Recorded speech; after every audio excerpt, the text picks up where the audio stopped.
How do I look? This looks like one of those wigs that you see in the old movies about the 1700s. Hear ye, hear ye! I declare we are making a string block this week. Let's get started.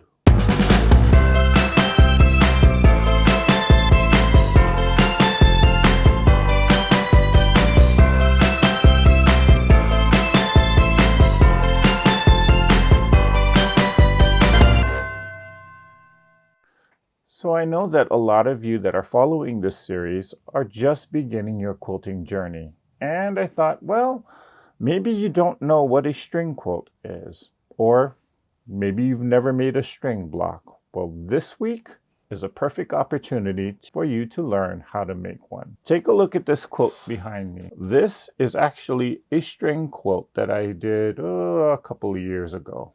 I enjoy making string quilts because, well, you don't have to think much. You just pick up a few strings and sew them together. Plus, I feel that, well, scrappy quilts or crumb quilts or even string quilts, they challenge my creativity to come up with some pattern or new design. And sometimes I just want to do some mindless sewing. So, string quilts are a definite plus for me. So let's get started making a string block. So how do I accumulate strings? Well, when I'm cutting yards of fabric down, I usually have to do a fresh cut in order to get a straight edge. And the piece that gets cut off, well, I have a bin where I accumulate all of those pieces that I call my string bin. Over time, that bin gets really full, and so it's time for me to sew some string blocks. Strings can also accumulate for when you save those pieces that you cut off when you square up your quilt right before you put on your binding. However, one rule that I personally have is if a string or if a strip of fabric is less than 1 inch wide, I toss it in the trash or use it for something else. Now, besides a whole ton of strings, the other thing that I use is a foundation, and my foundation is just newspaper. That's right. It's free. It's given to you, and sometimes you don't want it, but they mail it to you anyway. So I figure instead of just throwing it away, put it to good use. Now, if you don't want to use newspaper, or if you don't have newspaper, you can use just regular copy paper. If you are willing to spend the money, there are also specialty foundation papers that you can purchase from quilt stores, or you can also use interfacing. Now, if you're a fashion designer or if you sew your own shirts, you might have some extra interfacing lying around. That can also be used. No matter what type of foundation you use, whether it's newspaper, regular copy paper, or interfacing, cut it down to a certain size. Now, for our block, and for this week, we're gonna make a 6.5 inch square string block. So whether you're using copy paper, newspaper, cut it down to 6.5 inches. So when working on string blocks, I usually take my container of strings and dump it out on my sewing table. Then, to start my block, I will lay one strip or one string down the center of my foundation. Then to add the next strip, I will put it right sides together and sew the 2 strings directly onto my foundation.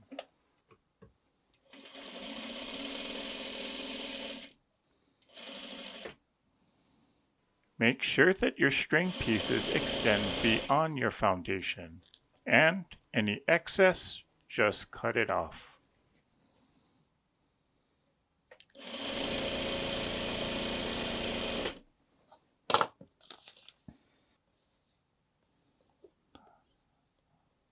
You can lay your pieces diagonally as you just saw me, or if you choose to, you can lay your string pieces horizontally or vertically. The choice is yours.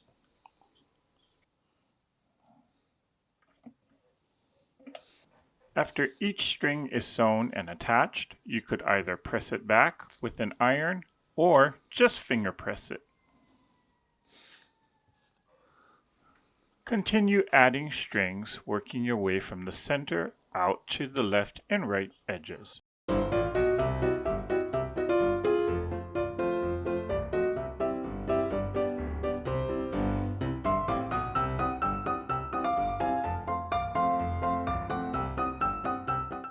if you have a strip that's a little too wide. Well, if it's too wide for you, no problem. Just fold it down and chop it in half. And just like that, okay, now I'm comfortable with this piece, so let's sew this one on.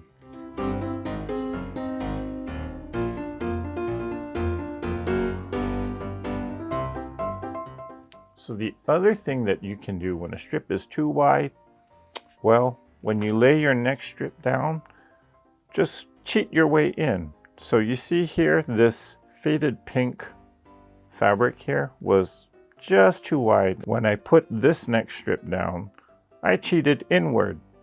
So when you flip it back, it's not going to be as wide, and it's going to cover some part of the fabric. Okay, now I could have actually gone even further in to go right here, but well, I figured just give me a thicker piece because I want to get this block done. Just keep sewing, just keep sewing, just keep sewing, sewing, sewing, just keep sewing. Here's a little bit of a controversial thing. Some people believe that in order for a quilt to be a truly scrappy quilt, that you cannot repeat the same fabric anywhere in the quilt. So you need to have a huge stash of scraps in order for that to happen, especially if you're making a big king or queen size quilt. Me, yeah, I don't care about that. I mean, I just figure, hey, if it fits and it's not next to each other, that's good enough for me. But some people get very picky about that. You do you. If you want to put the same fabric in the same, even in the same block, like how I'm about to do, hey, it's your quilt, it's your block. You do what you want to do.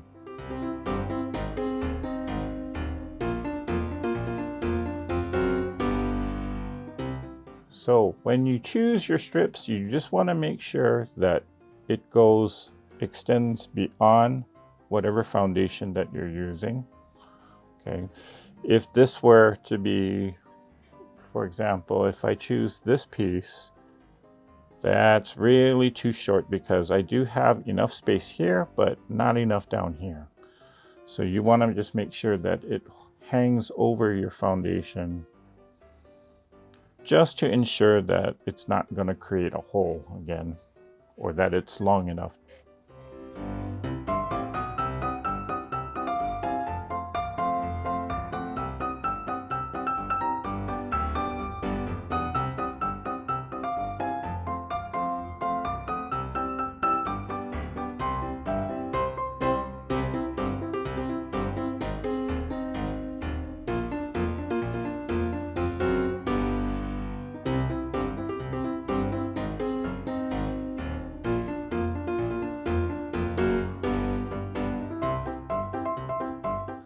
Now here's a little tip. So I'm using newspaper as my foundation, as we call it in quilting.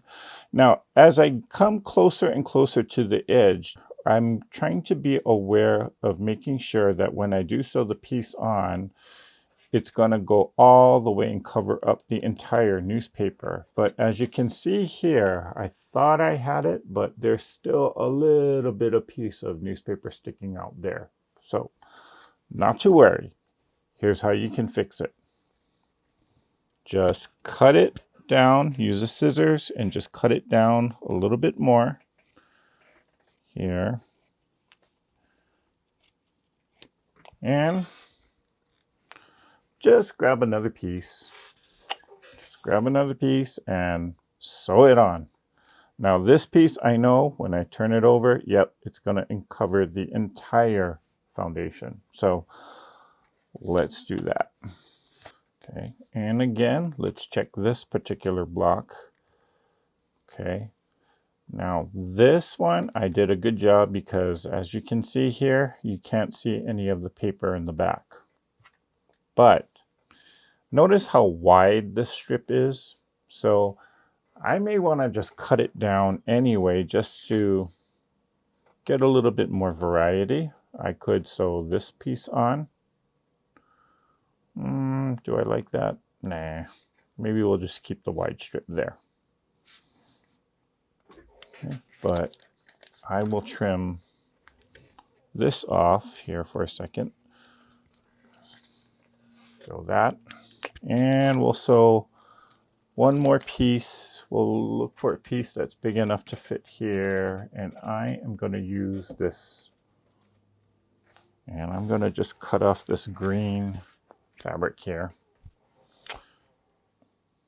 Okay. And notice it's not even straight. It's cut very crookedly, but we can still use it. And I am going to place it right like that. Let's see, is that going to cover it? Ooh, it'll be close. Let's see if it does. Let's see if this green piece actually covers the entire paper, in which, ooh, so close, so close. I might be able to press, nope. Still got a little piece of the corner there picking out. So, nope.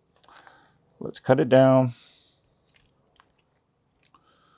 Trim this part off and trim it in half. Make sure you don't cut the foundation, whatever it is that you're using, because that you still need. Now, here's another problem that you can sometimes run into. Notice that here, this particular seam allowance is cutting it really close there. In fact, I didn't really have an accurate 1/4 inch here, but it's just enough to grab the fabric, and when you trim this down, this opening is not going to show. Okay, but if this were to actually bother me, or if I'm a little bit worried about, hey, is this going to hold? You know, what you could do is just sew another seam right here, then flip it over. Nobody will ever know that there was an error right there. In fact, that's what I'm going to do. Okay, so notice now I fold it back and yep, that's not coming off.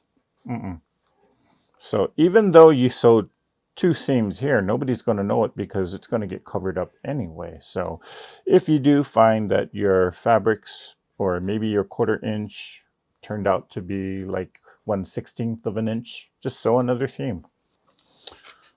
Okay, let's pick another strip for this one. Let's just use this. I know this is wide enough. So this case, because I didn't cut it straight here and it's a very, very jagged edge, I'm going to make sure that when I lay this piece or this strip down, just to make sure that I'm grabbing or I'm not going to have any holes in this. And I'm going to make sure that I can see the green fabric below all the way through. Okay, this is just to ensure that I'm not going to get any holes into this block. Okay, now we'll flip this one back, and yep, looks good. Take that off. Now this looks really funky right now, I know, but when we trim it down, it's going to look good. I think I'm going to trim this part down here. Yeah. Put that back. And let's do, we got a lot of green. We don't have much purple, so let's do this purple strip.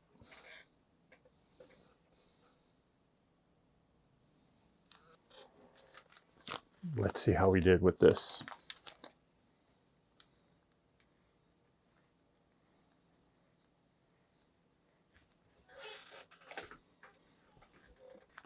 This looks pretty funky right now, I know, but when we square it up or when we trim all the excess off, yeah, it'll look good, I tell you.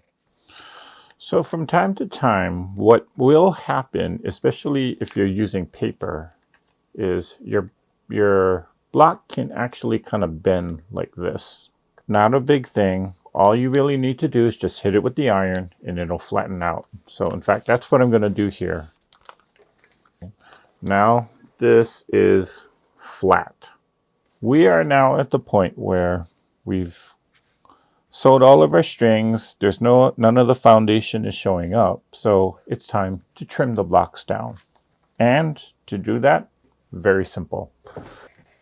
So I have my ruler here, and I am just going to use the paper as my guide as to where I'm going to cut.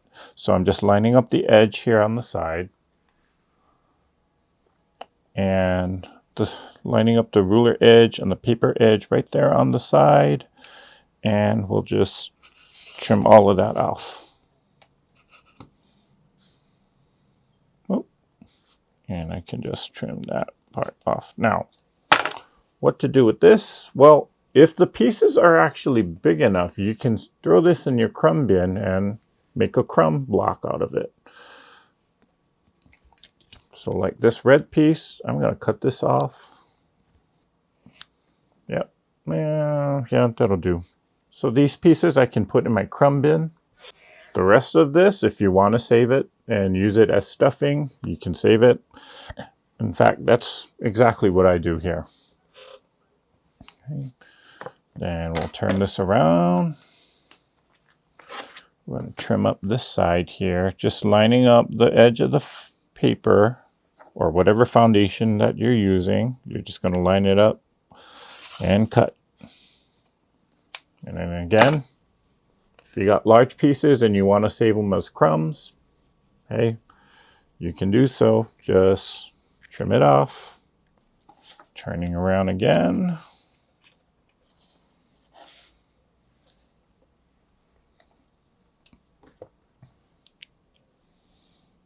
And line it up and trim.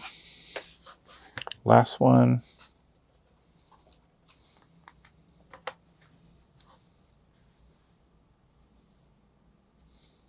And make sure, the last one, trim. Okay, and I got these huge pieces here, so I'm gonna save these where I can just rip it off. There's a crumb. And yep, I can rip that one off. Oh, didn't quite get it.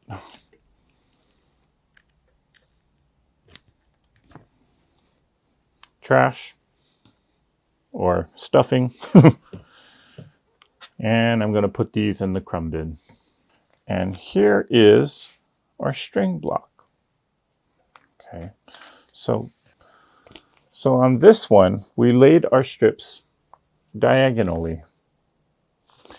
Let's see what it looks like when we have it horizontally. So here is the block when it's either horizontal or vertical. Same thing.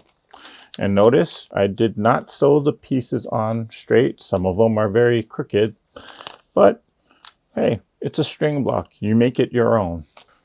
From time to time, you do have the paper, because it is newspaper and you poked holes in it, it can rip. Just ignore that. Now, eventually, yes, you will be taking all of this paper off, but I usually keep the paper on as long as I can until I get the entire quilt top done. Then I will sit in front of the television and start ripping off the paper, but try and as much as possible to keep the paper intact until you get the entire quilt top done. Okay, with string blocks, they can distort, they can stretch, and because there's a lot of seams in there, it's very weak, so you can, even though you don't intentionally pull it, yeah, it'll distort itself. So having the paper or whatever foundation that you are using, having that sewn onto there will keep it intact. And here are my string blocks. Now, both of these actually measure to 6.5 inches. Now, it does not matter what your 1/4 inch is. These should measure 6.5 inches. Well, and if it doesn't, check if you cut your foundation correctly. Now, in order to prepare for next week's block, you might want to make a few of these. In fact, you'll need 4 of them, because next week I'm going to show you what you can do with these string blocks and turn them into something like this. So again, to prepare for next week, make 4 6.5-inch string blocks. Then you'll see me, or you'll learn how to turn them into a star like this. Well, that's it for this video. I hope you enjoyed making your string block. And until next time, or until next week, go out and create some string blocks. Thanks for watching. If you like this video, hit the thumbs up and subscribe to the channel. Hit the bell for notifications on when I upload the next video. Put a comment down below saying what you liked or maybe even what you didn't like. And join the Facebook discussion group at Treasure Heart Creations. You can post pictures of the blocks that you created, or just scroll through and gather inspiration from other Treasure Heart Creation Group members. And from time to time, there are giveaways exclusively for Treasure Heart Creation Group members. So use the link in the description box below to sign up. If you're on Instagram, post pictures of the blocks that you're working on using the hashtag THC5252. Well, that's it for now. Now go out and create something.